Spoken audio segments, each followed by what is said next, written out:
Hi, I'm Tom Parker, and welcome to the Next 5 podcast. This episode is all about leading the energy transition. I speak to industry experts about how far we've come in the last decade. I perfectly remember 2014 talking to a senior executive for an oil and gas company saying that the renewables were the parasites of the grid. Fast forward.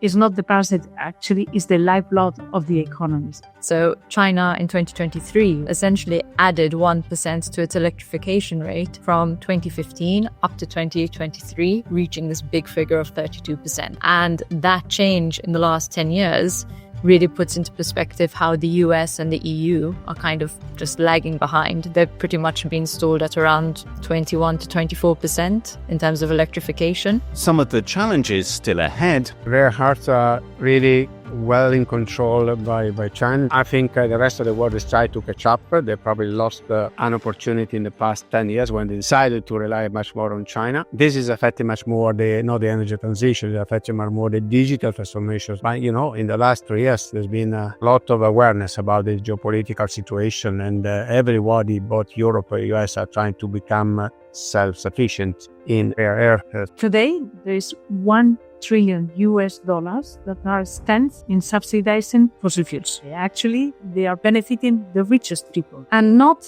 the poorest people. So there is no point about having fossil fuel subsidies. We need to redirect those funds to improving the grids. It actually costs far more to not invest in your grid than to actually invest. Germany, for instance, in 2023 and 2024, they spent about 3 billion in congestion management. They spent 6 billion on their grid. So half the amount that they chose to invest in the infrastructure, that same amount, half of it was actually used just to deal with the fact that they hadn't invested enough. And the policy landscape. It's often said there's not a lack of money. There is a lack of stability and frameworks that will allow that investment to give the benefits that are expected.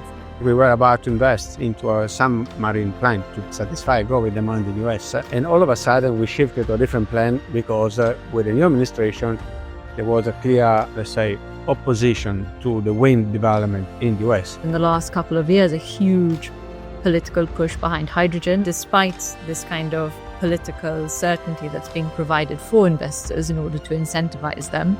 It is now the investors who are choosing to drop out of major projects, as opposed to the projects falling through because of a lack of political certainty. You can listen to the full episode of The Next 5 wherever you get your podcasts. Enjoy.